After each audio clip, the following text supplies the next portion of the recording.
Welcome to the final session of AIMA's 52nd National Management Convention. It's been a remarkable journey over the past 2 days, rich with ideas, insights, and some very candid conversations. We've had the privilege of engaging with ministers, business leaders, scientists, artists, and policy thinkers. I hope you're walking away with a deeper understanding of the challenges ahead and a few new ideas on how to respond to them. This closing session is a particularly important one. We are joined by someone who's been at the very heart of India's foreign policy and strategic diplomacy, Mr. Vardhan Shringla. Please join me in welcoming him with warm applause.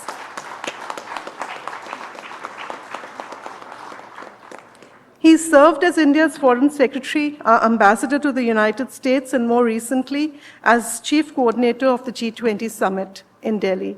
And now, as a Member of Parliament, he continues to shape India's global engagement.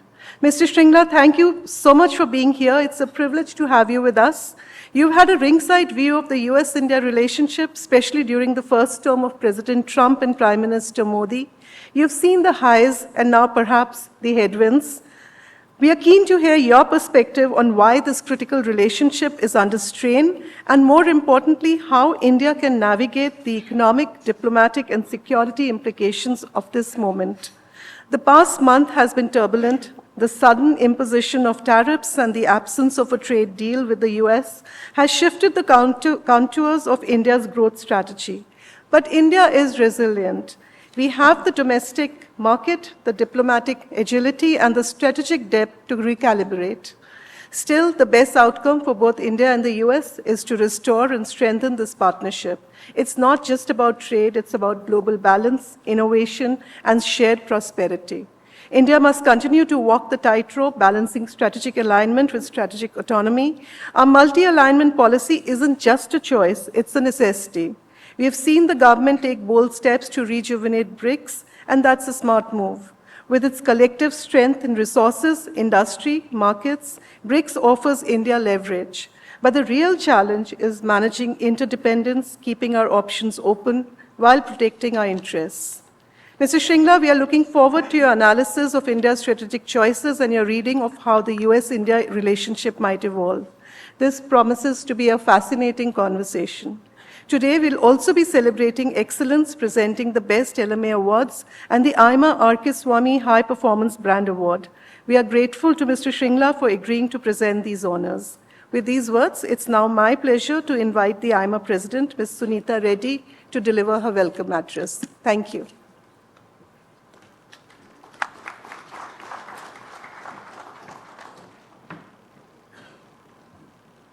Namaste and good afternoon.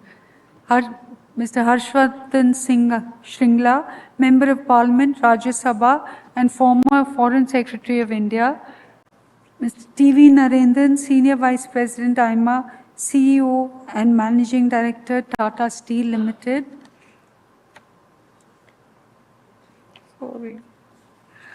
Vishal Kampani, Vice President-AIMA, Rekha Sethi, Director General AIMA. Ladies and gentlemen, it is indeed a pleasure to have you in the concluding session of this convention. We have had a day and a half of substantive and very exciting discussions about the urgent issues facing the world today. And you have the right guest in this session to finish the convention. Who better to conclude this convention than Mr. Shringla with his high profile and high impact diplomacy during the past decade, and who has recently been a member of Rajya Sabha. Mr. Shringla, it is indeed a privilege to have you with us. Many thanks for agreeing to address the final session of the 52nd National Management Convention. You have been an outstanding diplomat, and it is good to have you in Parliament now. The Parliament will benefit immensely from your extensive diplomatic expertise and experience in discussing and deliberating India's evolving foreign policy. Everybody remembers you for your organization of the Howdy Modi rally in Texas in 2019, which set a new bar for Indian diplomats abroad. You did an outstanding job of fusing the interests of Prime Minister Modi and President Trump in his first term. We could use your expertise in negotiating the tariff bump in the US-India relations. As India's Foreign Secretary, you handled the India-China border crisis, the fallout of US withdrawal from Afghanistan, and the COVID diplomacy exceedingly well. We are confident that you will help India's Parliament have informed and nuanced debates on India's foreign policy. Thank you for joining us, and a very warm welcome to you. Narendran, Vishal, Rekha, it is always great to have you on board. As I reach my final event as President of AIMA, I would specifically like to thank you, ladies and gentlemen.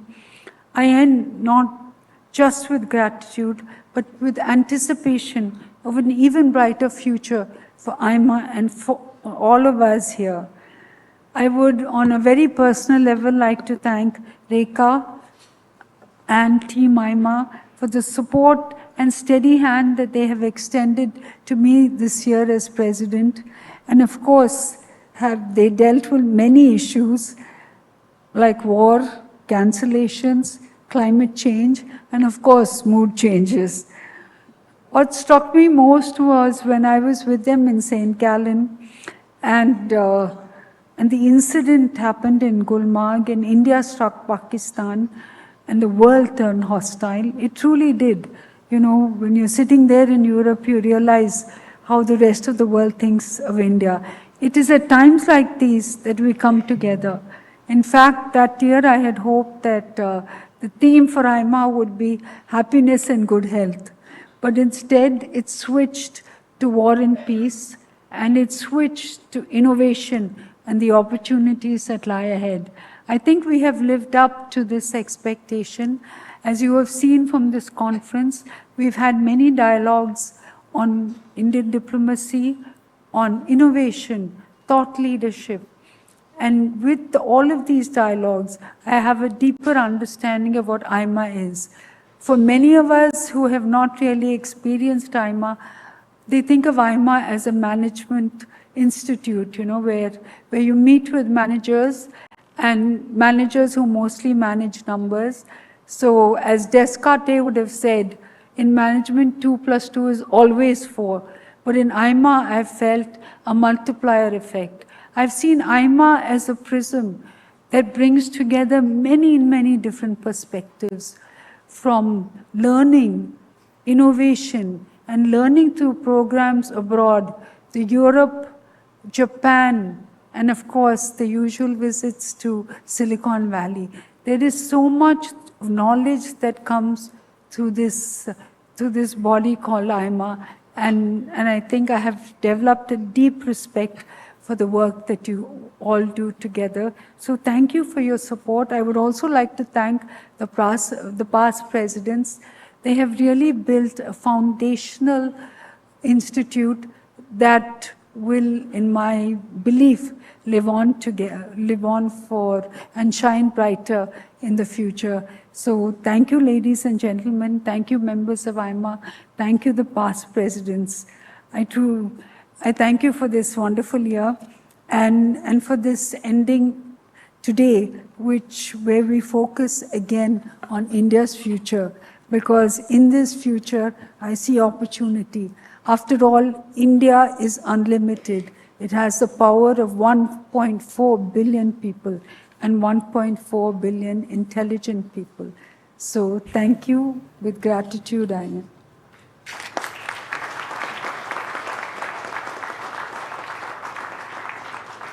Thank you, ma'am, for your address. We now move on to the presentation of AIMA Awards. Our first award today is the AIMA R.K. Swamy High Performance Brand Award. Now, I invite Mr. Srinivasan K. Swamy, past President AIMA and Executive Group Chairman of R.K. Swamy Limited, to read the citation and introduce the winner of this award.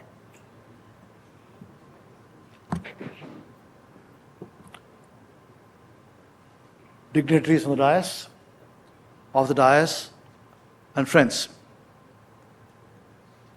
15 years ago, we instituted this AIMA RK Swamy High Performance Brand Award. And it's been given to very, very distinguished companies these 15 years.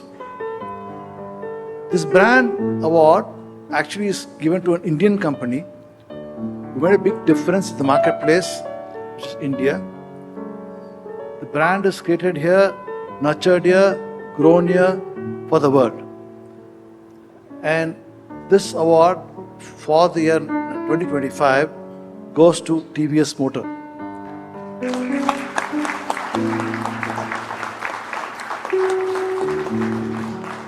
They have actually had an enormous growth trajectory the last couple of years.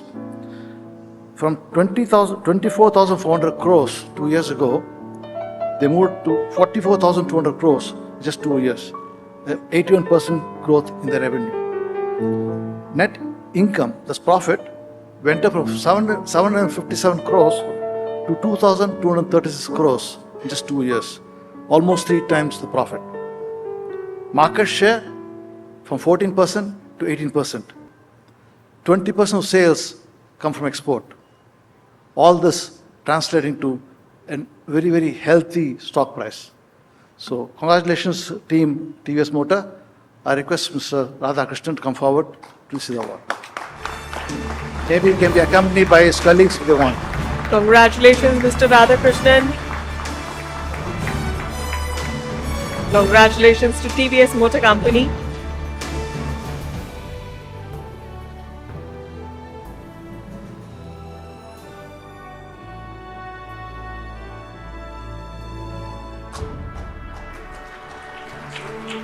There it is, on stage now, Team TVS. Heartiest congratulations to you all.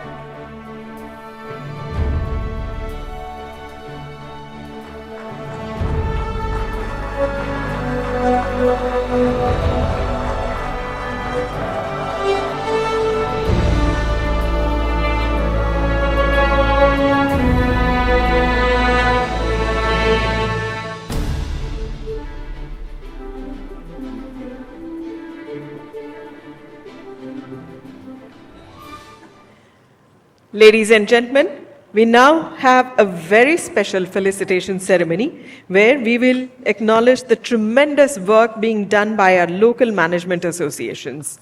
AIMA introduced the Best LMA Award in 1988-89 to recognize the contributions and efforts of its local management associations towards creating institutional excellence.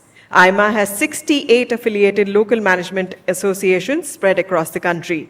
These LMAs are the frontline soldiers of the national management movement, and it has been AIMA's endeavor to encourage healthy competition between the LMAs to further promote quality and excellence.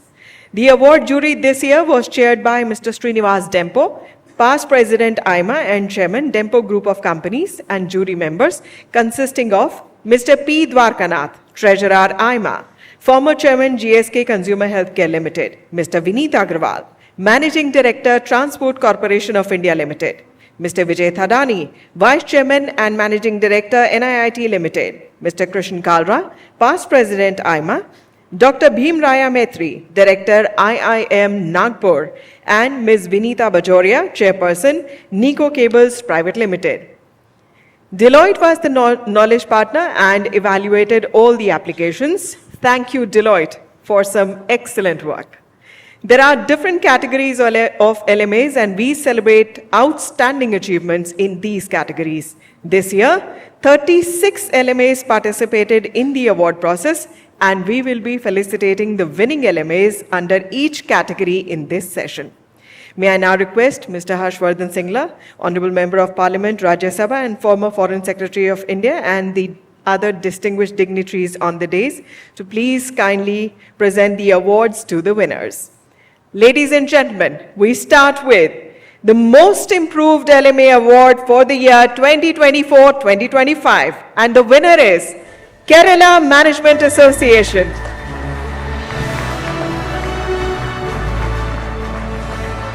May I invite Mr. K. Harikumar, President,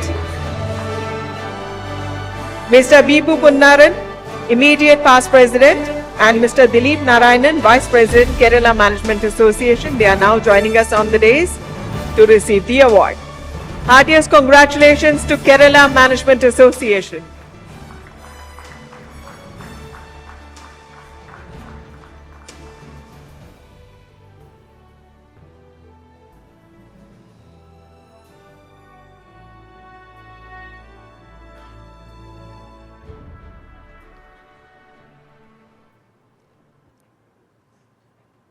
Under the category 4 of the Best LMA Awards, we have 2 awards, the runners-up and the winner. The runners-up in the category 4 for the year 2024-2025 is Coimbatore Management Association.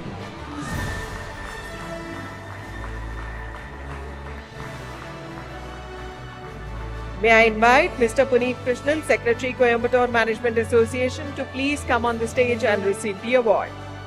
Our heartiest congratulations to Coimbatore Management Association and the entire team.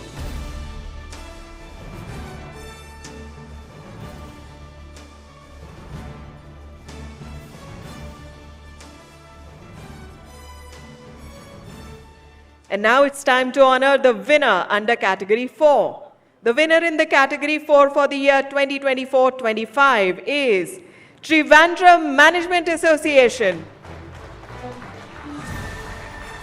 May I invite Mr. Unnikrishnan Gopinath, Honorary Secretary, Trivandrum Management Association, to come forward and receive the award. Heartiest congratulations to Trivandrum Management Association, the entire team.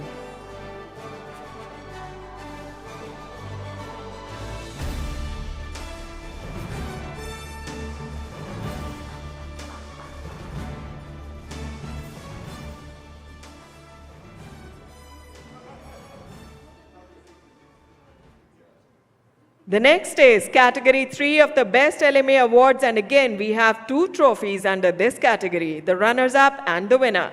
The runners-up in the category 3 for the year 2024-2025 is Thrissur Management Association.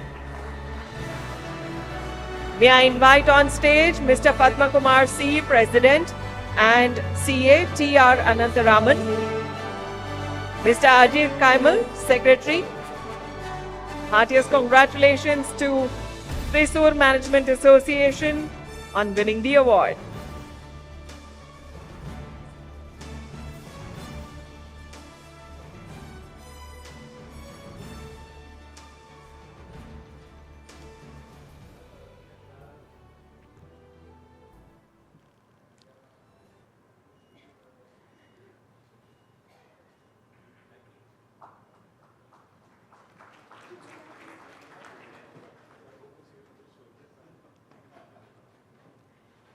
Now it's time to honor the winner under category 3. The winner in the category 3 for the year 2024-2025 is Jamshedpur Management Association. We have with us Mr. Chaitanya Bhanu, President, and Mr. Amitabh Bhattacharjee, Secretary, Jamshedpur Management Association. They are now joining us on stage to receive the award. Please extend a round of applause. Our heartiest congratulations to the Jamshedpur Management Association on winning the award.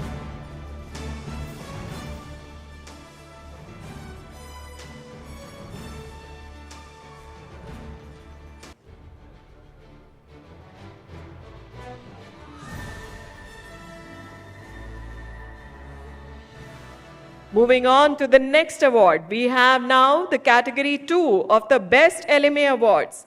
The winner in category 2 for the year 2024-2025 is Indore Management Association.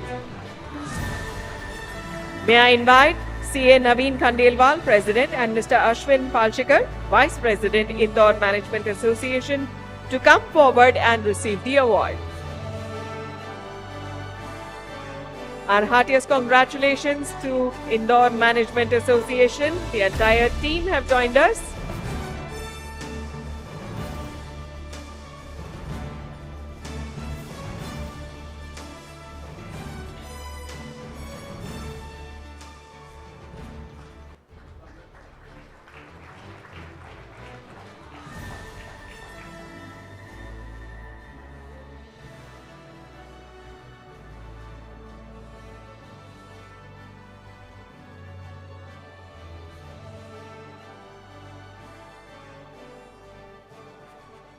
This year, the Madras Management Association, by contributing immensely in their area towards enhancing the competence of professional management and by doing some excellent work, has won Best LMA Award in Category 1 for the year 2024-2025. May I invite Mr. Lakshmi Narayanan D, President, and Mr. Mahalingam, Immediate Past President, and Group Captain R. Vijay Kumar, Executive Director, Madras Management Association, to please join us on stage to receive the award. Congratulations to Madras Management Association on winning the award.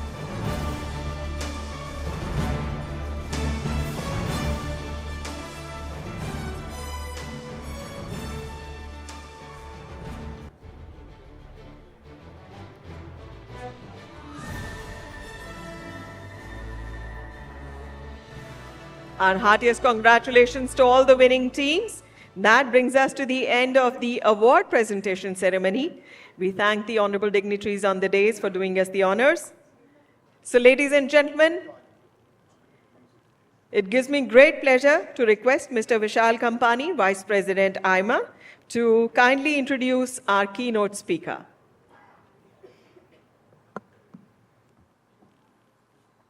Shri Harshvardhan Shringla, Member of the Parliament, Rajya Sabha, and former Secretary of India. Suneeta, TV Narendran, Rekha, my colleagues from AIMA. It is a privilege to formally introduce the keynote speaker of the session. An accomplished diplomat, he now serves in the Parliament as a nominated member of Rajya Sabha. He is helping India's law and policy makers appreciate the nuances of geopolitics and diplomacy at a time when India has to negotiate a challenging external environment. He brings his 35 years of experience in Indian foreign service to foreign policy discussions in the Parliament. His long and intense exposure to diplomacy in South Asia is of particular value to the Parliament in considering and calibrating India's policy towards its neighbors. During his long and distinguished career as a diplomat, he has been India's ambassador to Thailand and High Commissioner to Bangladesh. He has also served in Indian and UN missions in many countries, including France, Vietnam, Israel, and South Africa. He is best known for his high-profile ambassadorship in the US, where he helped Prime Minister Modi and President Trump to bond at political and personal levels. In his next assignment as India's Foreign Secretary, he handled many a crisis, including border tensions with China, COVID diplomacy, US withdrawal from Afghanistan, and the military coup in Myanmar. After his retirement, he was appointed the chief coordinator during India's G20 presidency in 2023, and as usual, did an outstanding job for the government. Now, India needs his diplomatic network and wisdom to deal with the unexpected shifts in the geopolitical landscape. We are privileged to have Mr. Shringla at the National Management Convention, and we are very eager to hear his views on sustaining India's policy of strategic multi-alignment amid a pressure to pick some friends and sacrifice others. Mr. Shringla, it's my pleasure to invite you to bring your keynote and keep India on the fine balancing act. Thank you.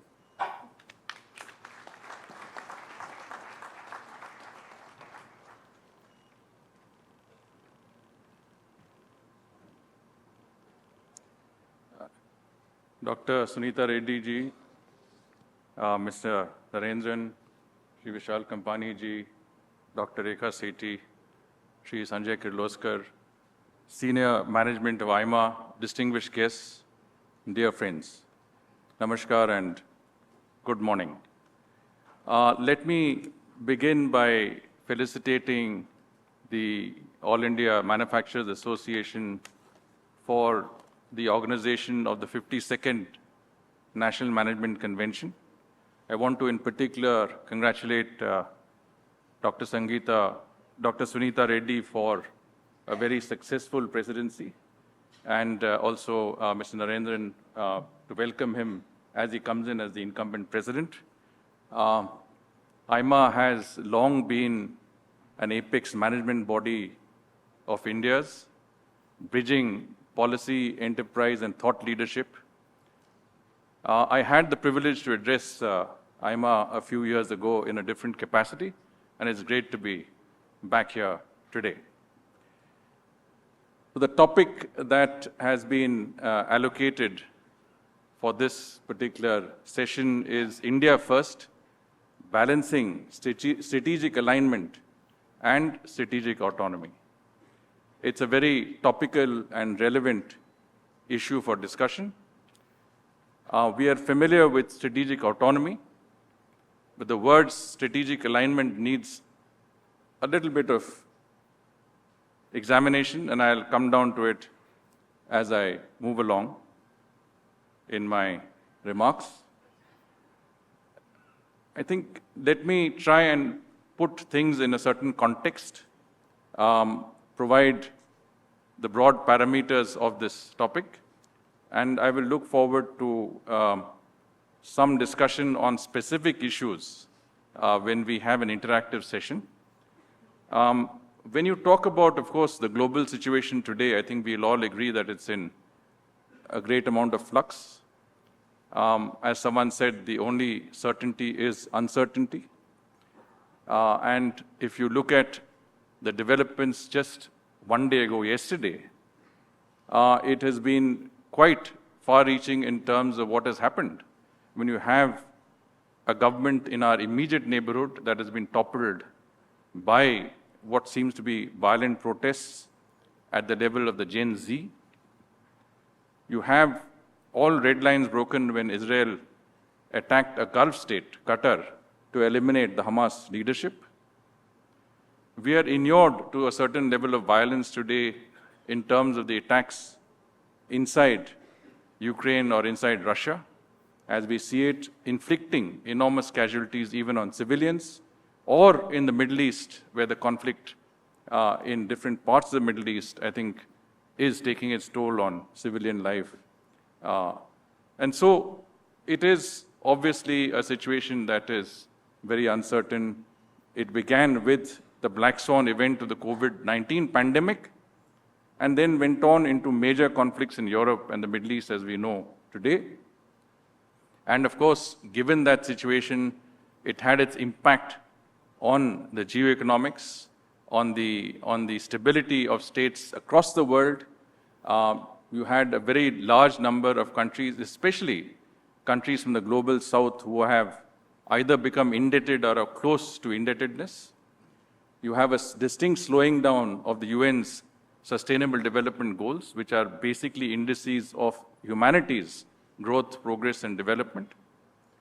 All of this is exacerbated by climate change and the events linked to climate change, including in our own part of the country, that is Delhi. We see the Yamuna overflow. You've seen the situation in Punjab and Himachal Pradesh. And so all of this, combined with the fact that the global governing institutions that we know, the United Nations, the Bretton Woods institutions, the WTO, are today not fulfilling the role that they were set out to do. The UN has had very little impact in resolving some of the major conflicts of the day. The Bretton Woods institutions, the World Bank and the IMF, have not been able to address the issue of indebtedness of states from the developing world. The WTO has become almost irrelevant today, with much of the decision-making on the issue of trade and tariffs going on to the bilateral realm, often in contradiction of the principles laid down by the international community through the WTO itself. So in this uncertainty and this situation of global flux, countries, especially the larger countries, are taking steps and measures to secure their interests. It's becoming a more, I would say, an individualistic order as opposed to a global and collective world order, where countries are looking out for their interests first, and as a result, you see a greater level of both strategic competition and, in many senses, a sort of collateral impact that it has on countries across the world, including in our immediate neighborhood, through the impact of the volatility of energy prices or the lack of essential materials like fertilizer and other critical minerals.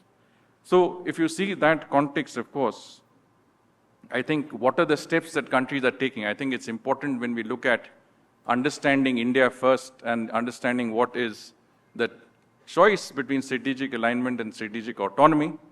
Let us look at what this is really about. I mean, the first issue really is the use of sanctions. The best illustration of sanctions are the G7 sanctions on Russia, and specifically Russian oil. The G7 hasn't prevented states from buying Russian oil. They've just set a cap on Russian oil so that Russia does not profit from a spike in oil prices. They've also made it difficult for Russia to supply that oil, to transport that oil by sanctioning shipping and other industries linked to the supply of oil. You have the issue of tariffs, which we are all familiar with. We today are facing perhaps some of the highest tariffs that the US levies on any other country at 50%. You have export controls.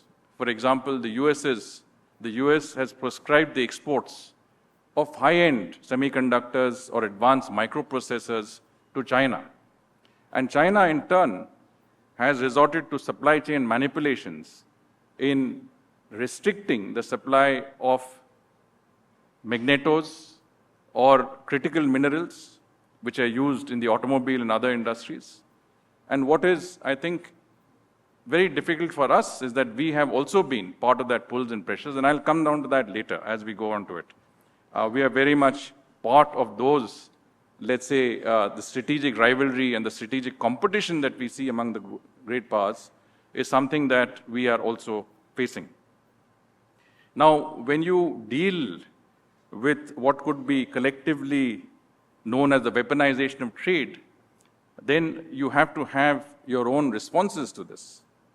And I think the best response for us is to develop our own capacities, to work on our Atmanirbhar Abhiyan, to ensure that industry in India has more secure supply chains, that we have the ability to produce what is critical to our needs in our own country.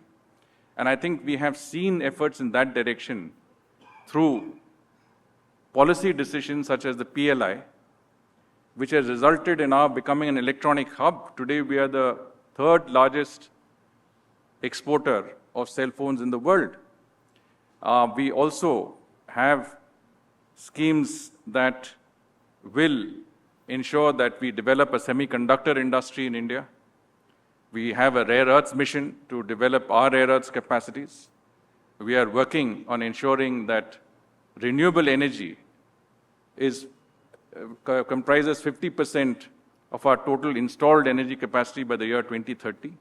So all of this is moving towards an Atmanirbhar Bharat, and particularly the defense industry is one area, I think, where there is a lot of emphasis, where we want to ensure that there is self-sufficiency, and our industry and the private sector is one that is in the forefront in ensuring that our capacities are met through domestic technology and production. And of course, part of this is, as I said, I mean, your own economic fundamentals. And today, I think we are all very happy to note that our economic fundamentals are very strong. I mean, after all, we have had one of the highest rates of growth. We're the fastest growing large economy in the world. The first quarter growth in 2025-26 has been 7.8%. The quarter before that, we achieved 7.4%. We have achieved the lowest rate of inflation of 1.55% as of now. And this, I think, is the lowest in the last 8 years. We've never had this lower rate of inflation. We today have the largest foreign exchange reserves that we've ever had of approximately $700 billion.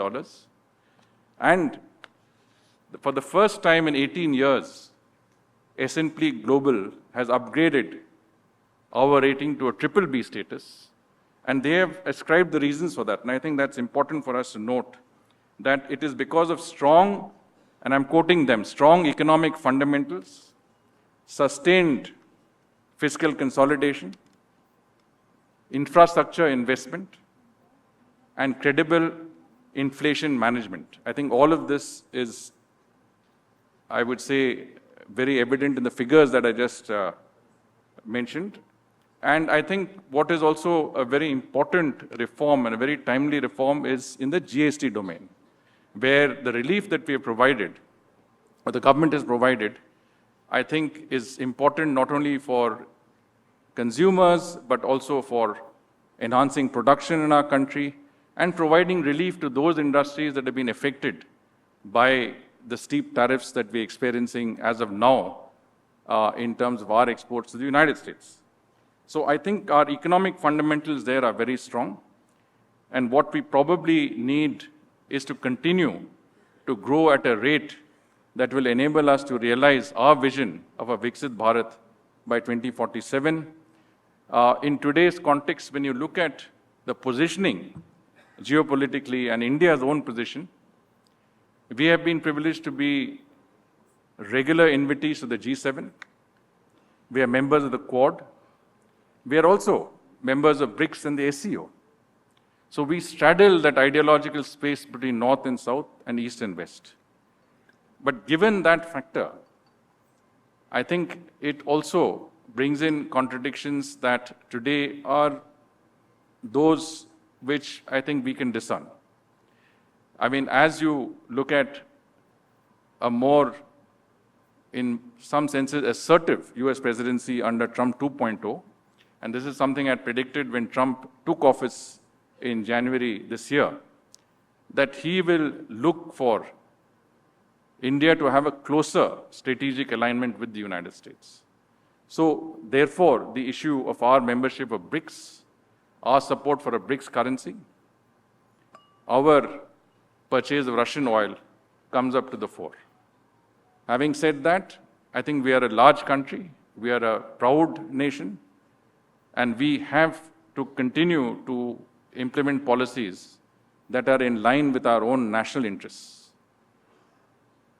Purchase of Russian oil was necessitated by the fact that had we not done that, we would have seen huge spikes in energy pricing, which would have led to inflation in our country and led to enormous hardships, not only at the level of industry, but also the common man on the streets.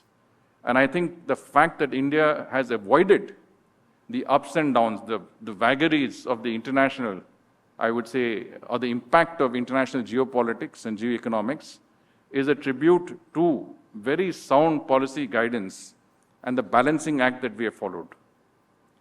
We have been, in many senses, a close strategic partner of the United States, but at the same time, we have had an independent position on the Russia-Ukraine conflict. We have availed of strategic discounts on Russian oil. We have not contravened any unilateral sanctions. I mean, the distinction between unilateral sanctions and multilateral sanctions are those that unilateral sanctions are imposed by countries, whereas multilateral sanctions are those ordained by the United Nations and become legal sanctions.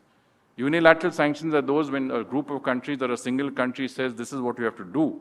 And because that country is powerful, you have a coercive policy that enables others or induces others to follow it.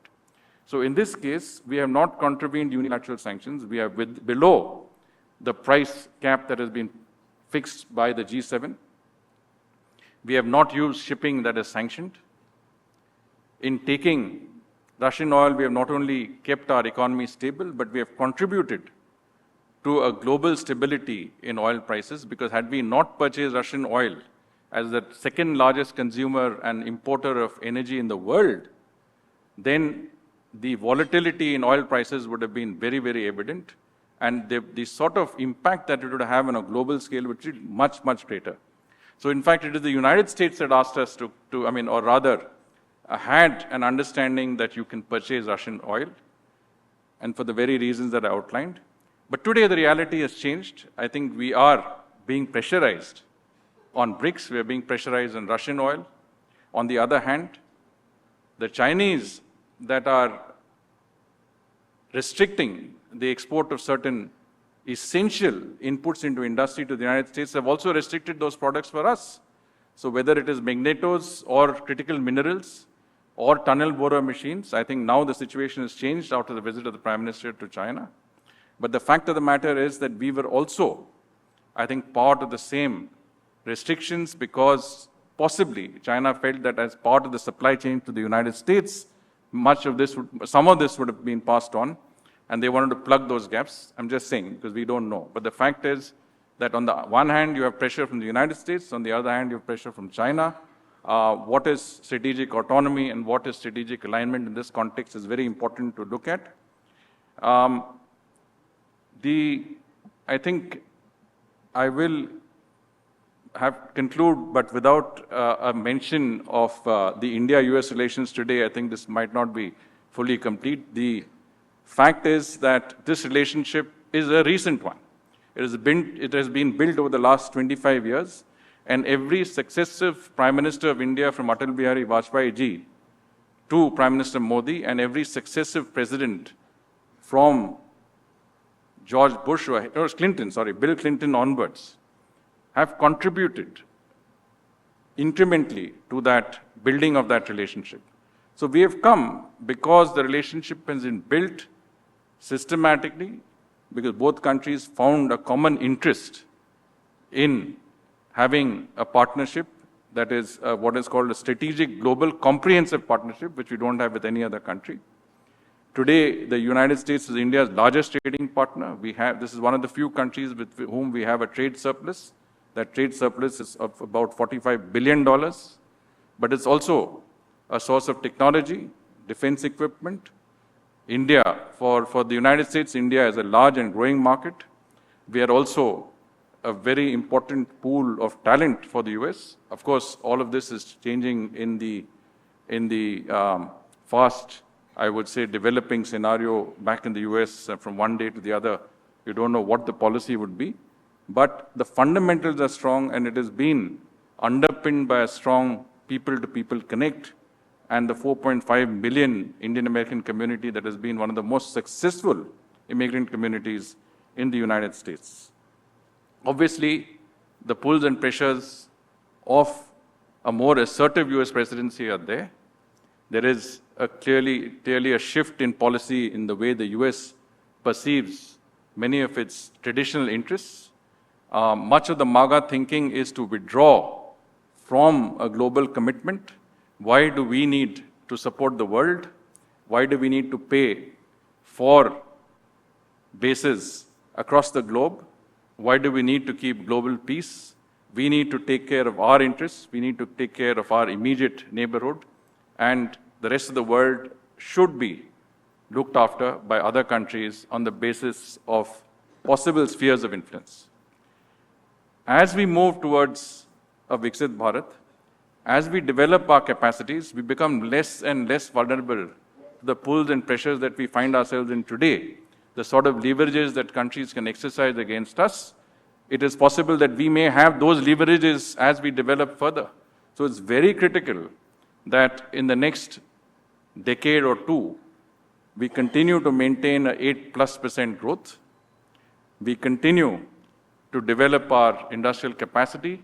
Today, CapEx is mainly public CapEx. I think there has to be more private CapEx. There has to be more efforts from the private sector to invest in the development of and development of the country and the growth that we need to see that will take us to that level that we are no longer vulnerable, but at the same time we become truly one of the poles in a multipolar world.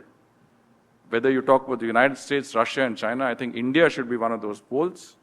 And when we talk about that situation, as we come to that, we have to remember that we have always been a responsible player in the global scenario. You saw in the G20 that it is our philosophy of Vasudhaiva Kutumbakam that dominated the narrative. The world is one family based on which we reasoned that conflicts like those in Ukraine are no longer justifiable today. It is not an era of war.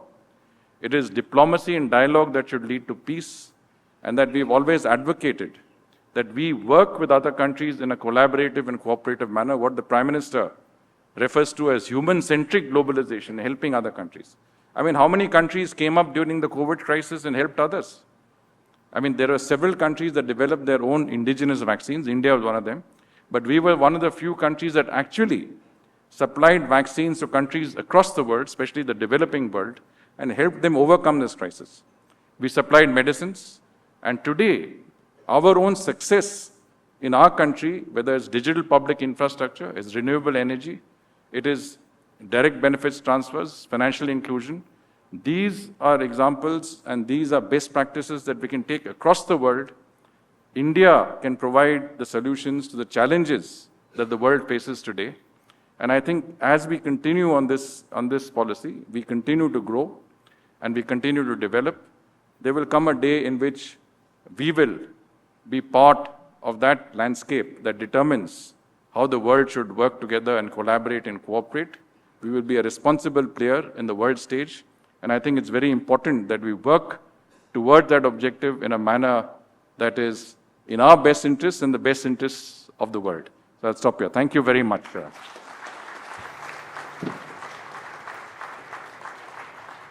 Thank you, sir, for that thought-provoking address.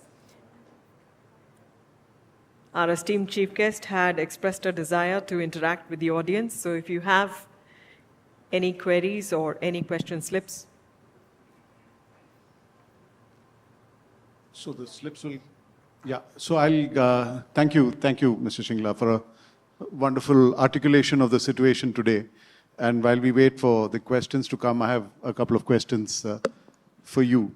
You know, we have here the All India Management Association, the local management associations, a lot of basically people who run industry, manage industry, etc.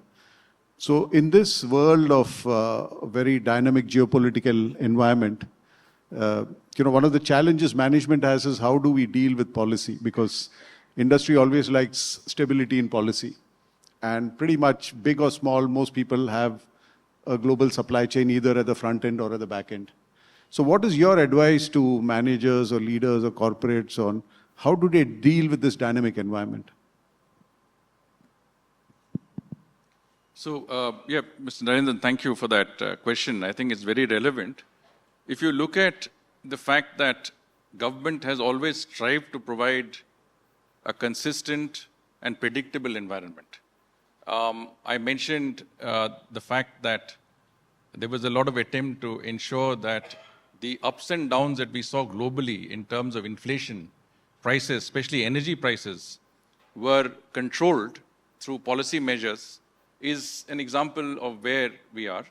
But yes, I mean, policy is important and we have to ensure that there is a certain, consistency in policy. There's a certain level of continuity, but we also live in a volatile global order.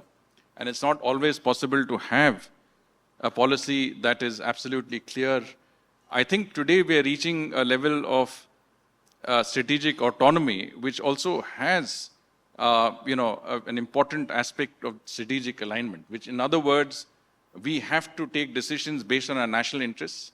I don't think we should be rigid in what we do. I'm talking about, of course, our external policy, but that also impinges on our domestic policy when it comes to, our domestic considerations.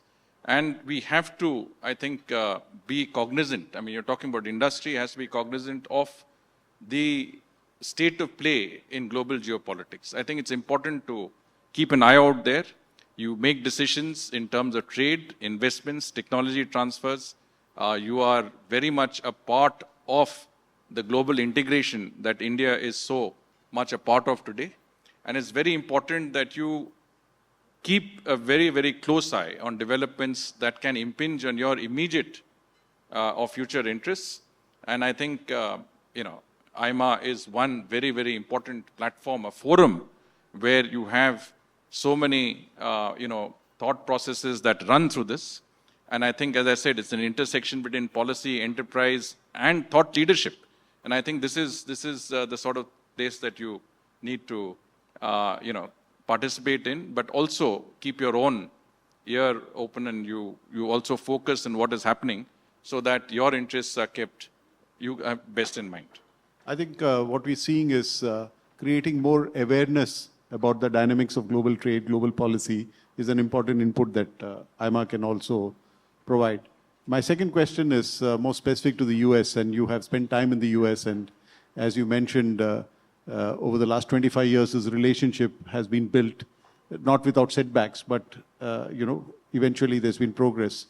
So apparently Lee Kuan Yew once made a comment when Singapore was having a problem with the US, that the US is not an enemy but a friend who makes some wrong decisions. So how do you reflect on this relationship, and are you positive about the way forward, or do you think it will end up being very transactional? Well, you mentioned, policy consistency in your first question. And I think, as another vibrant democracy, the US is subject to its own, let's say, changes in its policy perspective. You have one administration that takes a certain line. You focus on climate change mitigation and adaptation. You have another administration that feels that climate change is something that is not important. What is important is your own industry and the development of your energy industry. And so you have a complete, I would say, turnaround in terms of policy. And it's important to keep in mind that the United States will have its changes in policy, will have surprises in store, will certainly involve itself in situations that can have a collateral impact on you, on us. And I think we have to be cognizant of that. And I think the best way, my experience was that as ambassador to the United States, you were consulted not just on bilateral relations, which was the case when I was in Thailand or Bangladesh. In the United States, you were consulted on regional and global issues. You were always talking to them on regional and global issues. And it's very important that we have a consistent dialogue with the United States at every level on issues that are important to us on a regional and global level. It may be Nepal, it may be the Middle East, it may be the Ukraine-Russia conflict, but you need to engage them, you need to give your point of view, you need to also give your suggestions. And one good thing about the United States is they're willing to listen to you. And if you have a cogent argument, something that appeals to them, they're willing to factor that in. So I think a regular exchange, a regular dialogue is very, very critical. I haven't been in government. I don't know whether that is happening, but I can say that it was a very important part of that process and should continue to be an important part of our engagement with the United States. So there's a very specific question, any chance of more sanctions from USA? So I don't know if you want to comment or... Nothing can be ruled out, but having said that, I think we see a window of opportunity. There has been some very positive dynamics. We've all seen those exchange of messages. I don't think these are coincidental. And I think, we should take advantage of that window of opportunity and conclude any outstanding issues as early as possible. That's my personal view. It may be easier said than done, but that's a view that I have based on my own experience. You need to go there and clinch what you have to do when the situation is right, because the situation could change, and we shouldn't wait for that. So another related question is, for the last couple of years, a lot in industry have been excited about the opportunity of China +1. So is that an opportunity behind us, or are you still hopeful about that? Well, I think that's always been part of the policy. If as we go along, irrespective of what you see in terms of policy at the level of the administration, the strategic rivalry between the United States and China is going to be a fact of geopolitics. And, companies are also sensitive to that factor. You don't want to be collateral in a strategic rivalry that can involve, in some senses, technology denial, or a manipulation of supply chains, as I spoke about. You want to ensure that you have, spread your basket. You don't concentrate all your resources in one place. And companies will want to take away some of that into other places. And we must be prepared at a policy level, infrastructure level, industry level, to take the fullest advantage of that. Let's face it. If you want to become a developed country within the next 20 years, there are only two ways you can do it. One is trade, because any country that has attained an 8% rate of growth over decades, like China, for example, or Singapore, has relied on trade. Without trade, you cannot make that 8% growth, and you cannot reach your aim of Viksit Bharat. And the other is to draw in investments. Investment, as we all know, is the best form of bringing in foreign exchange, bringing in resources into our country, and providing a very vital input into our industrial development and growth. And I think we need to be cognizant of these factors and work to secure those factors. I think, a lot of times the narrative is dominated by the trade, balance. And as you mentioned, we have a $40 billion surplus. I think maybe out there we need to talk a little bit more on services, flow of people. I heard the other day that Indians spend $15 billion in education in the US, Indian kids going there, flow of capital, flow of technology, like you said. So maybe there is a need for a greater narrative on all these dimensions, because oftentimes everyone knows the trade balance and surplus or deficit for goods, but that's only one part of the relationship, right? Yeah, the services sector is very important because it's almost as important as trade in goods. And it also accounts for a good percentage of the jobs that we're creating in our country, because the services sector is in some senses more important than the manufacturing sector. So we need to focus on that, and we need to ensure that what we are doing in terms of what we are bringing on the table, in terms of not only, we are also investing in the United States, but we are also bringing in human talent, which is critical to the growth and development of the US's cutting-edge industries. Without our human talent, I think the United States industry would be economically unviable. So I think that's important that we bring this into the dialogue. But things, as I said, are changing fast in America, and the thinking is also, a little different from what you would have. And we have to, I think, examine that changing scenario carefully before you bring out a narrative. It should not be counterproductive to your interests. Today, there's a lot of attention on, even on the large number of Indian students that are there. So there is a certain scrutiny of F1 visas. There's a sort of scrutiny on the H1B visas. There's a scrutiny on green cards. And I think all of this is something that we need to address, but we have to address it comprehensively and in a manner that is sensitive, that does not impinge on our, on our vital interests. I have a lot of slips here, but I was told only one more question, giving respect to your time. So this is more on China. We've talked a lot about the US. So the question is, a senior management team of BYD, the Chinese EV maker, is visiting India soon, as reported by Bloomberg. What's your opinion about this development? I guess the larger question is, how do you see the India-China relationship evolving? So I think, the visit of the Prime Minister to China was an important step forward in the normalization, in the process of normalization of the relationship. It has taken place after 8 years, and there's been some positive dynamics. There has been also an opening up in various areas in terms of direct flights, in terms of various exchanges, pilgrimages, academic exchanges, etc., but also in terms of tourist visas that we're issuing and tourism flows. I'm sure that would also impinge on industry. There would be one of the concerns that many industry representatives had faced was access, of engineers, specialists, your joint venture partners, etc. And I think some of that will ease up as we go along. And of course, it's important that we look at how we can reduce that trade imbalance with China. I think that is a very important issue, that we need access for more of our products into the Chinese market, whether it's pharmaceuticals, whether it is meat, or whether it is any other products that we have a scope of exporting. At the same time, one way to reduce the imports of vital inputs into our industry from China would be to have investments in areas that are considered to be those that we can open up. And I think I'm only speaking, on my personal level.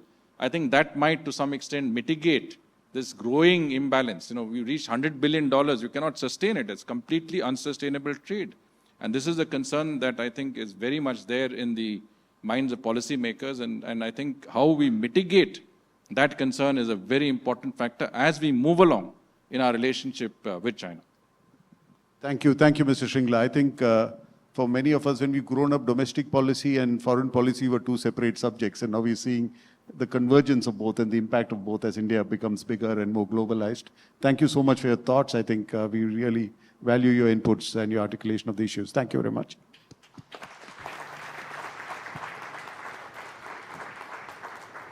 Thank you, sir, for that wonderful interaction. To conclude this session and the convention, may I now invite Mr. T.V. Narendran, Senior Vice President-AIMA and CEO and Managing Director, Tata Steel Limited, to give his concluding remarks. Thank you. Good afternoon, everyone. Mr. Vardhan Shringla, the Member of Parliament of the Rajya Sabha and former Foreign Secretary of India, Suneeta Reddy, the President-AIMA and Managing Director of Apollo Hospitals, Vishal Kampani, Vice President-AIMA and Vice Chairman and Managing Director, JM Financial, Rekha Sethi, Director General AIMA, ladies and gentlemen. Mr. Shringla, it was a privilege to hear you, as I mentioned, and I've had the privilege of meeting Mr. Shringla first when he was in Thailand and also when he was in Washington, and I've always appreciated his thoughts and articulation about the issue. So we are in a turbulent world, and I think we have heard today how we live in a very dynamic environment and how as industry we really need to have a better appreciation of this. Big or small, I think all industry and all companies are going to be impacted by it. Mr. Shringla, it was reassuring to hear your incisive diagnosis and prognosis for India's place and prospects in a world marked by rapid change and uncertainty. We learned a great deal about India's compulsions and the choices in trade and security, and about our ability to ensure policy autonomy while pursuing need-based strategic alignments. You gave us a lucid explanation for India's reliance on multi-alignment during the past decade, and also India's recent rethink of its relationship with China. You also provided valuable guidance on how India can build leverage in trade and geopolitics and exchange with the world on its own terms. It was indeed a pleasure to listen to you. Thank you. I would also like to thank you for presenting AIMA's brand awards and the LMA awards, and I'm sure that the winners will draw motivation from your encouragement and aim even higher. Congratulations to TVS Motors and my friend Mr. Radhakrishnan on receiving the AIMA RK Swamy High Performance Brand Award. Congratulations as well to the LMAs that have won this year's AIMA Best LMA Awards. As we approach the conclusion of this convention, I want to acknowledge the contributions of our illustrious speakers, guests, delegates, and sponsors to the celebration of Indian leadership and management. Over the past day and a half, this convention has offered a very rich lineup of discussions and exchanges. I could not join you yesterday, but I've been briefed on the sessions, and I've also heard excellent feedback from the participants. The convention has opened a wide canvas of ideas on how India can remain resilient in a rapidly changing world. The discussions range from the evolution of our defense and space industries to India's careful balancing of alignments in the geopolitical arena. The sessions touched upon the promise of green entrepreneurship, tourism, and education in driving sustainable growth, while also underscoring the reforms needed to energize bottom-up economic growth and the transformation of banking in the age of AI. We also reflected on the role of Indian artists in strengthening our soft power. Together, these conversations have offered us a broad and deep perspective on India's path ahead. I want to thank the distinguished leaders from the government, the armed forces, science and technology, industry, banking, academia, and the arts who joined us at the convention and shared their insights and experiences with us.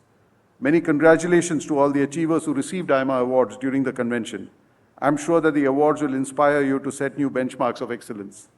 I also wish to acknowledge the presence and guidance of AIMA's past presidents, many of whom are here with us, and council members, and your continued involvement gives AIMA great strength and continuity, and we are deeply grateful for your support. And also, I take this opportunity to thank the sponsors for their support in making this convention possible. Suneeta, this convention is a fitting swan song to an outstanding year of your presidency. Thank you for your exceptional leadership over the past year and for taking AIMA to new heights despite various pressures on her time from the business that she's running. You have steered us through challenges. As you mentioned, there were multiple challenges and opportunities with confidence and composure. You've been a tremendous leader and inspiration, and under your leadership, AIMA has become more vibrant and forward-looking. During your presidency, AIMA has innovated across its entire service portfolio and refreshed its education, testing, and leadership development programs. AIMA has conducted more global programs and visits to expose India's business leadership to the emerging technological and geopolitical trends, and this was very timely given what we've seen in the last 1 year and more.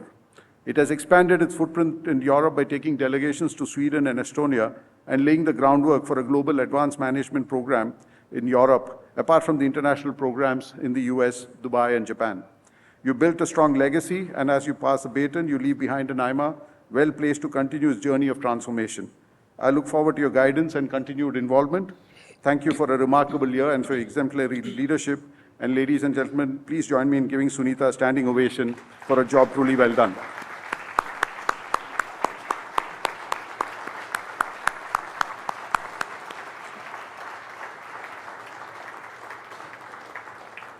Thank you. As we close the 52nd National Management Convention, we also open a new chapter in AIMA's story.